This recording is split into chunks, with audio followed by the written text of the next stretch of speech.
How much do I need to retire? Now, this is an important question few people ask themselves, yet the answer can help lead to a faster path to financial freedom.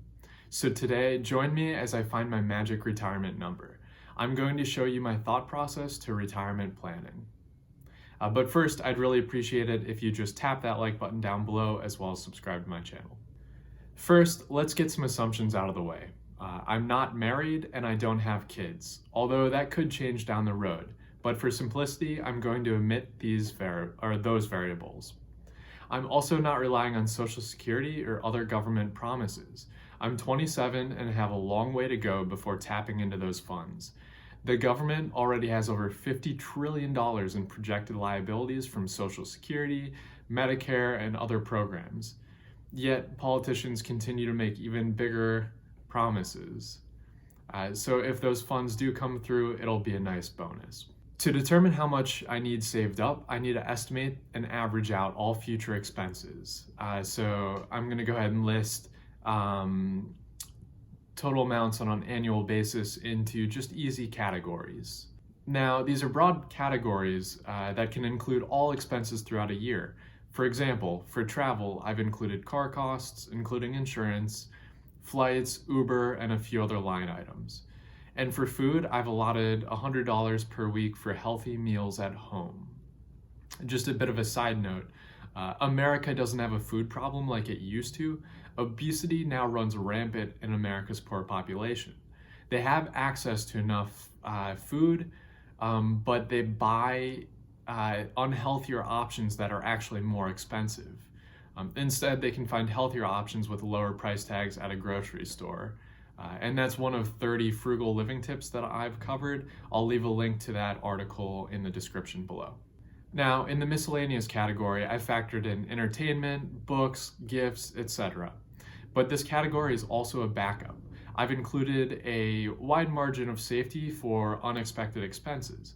And if I don't have to use it all in one year, the money will continue to pay me dividends and go towards future expenses. Another important note is the healthcare line item. The $6,000 allotment is high for my current age and my current health.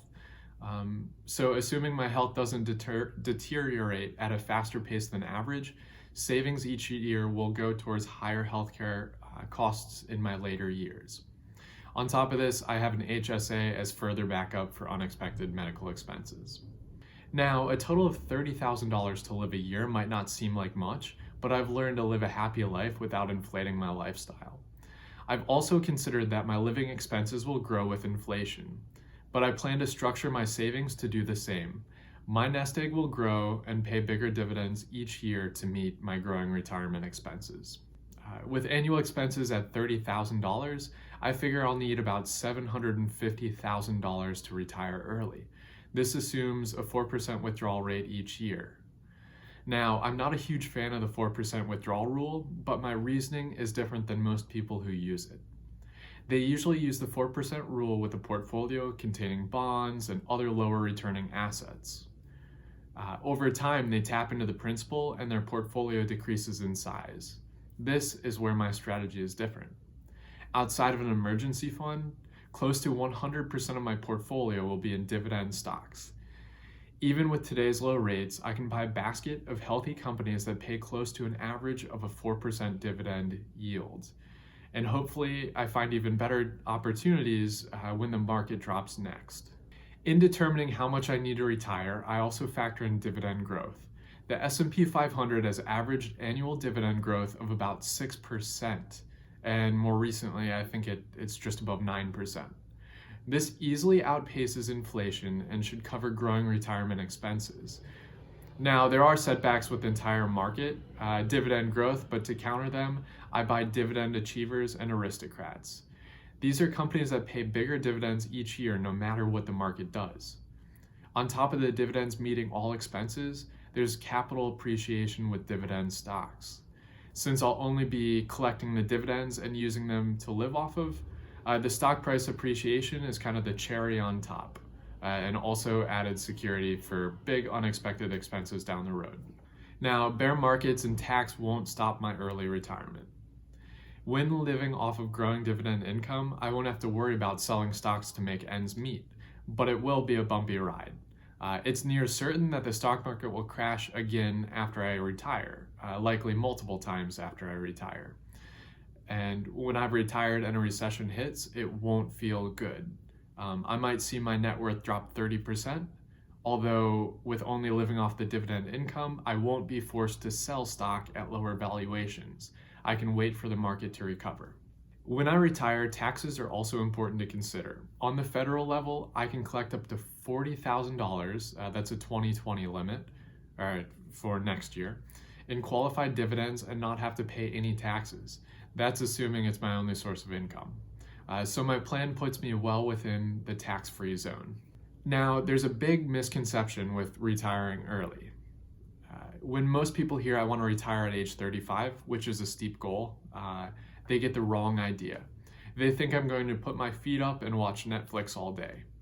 Sure, I'll be able to do that whenever I want, but that's not my goal. I want to be able to pursue passion projects and spend more time with friends and family. I also love a lot of the work I currently get paid to do. Once I hit my magic retirement number, I'll probably pick up some part-time jobs here and there.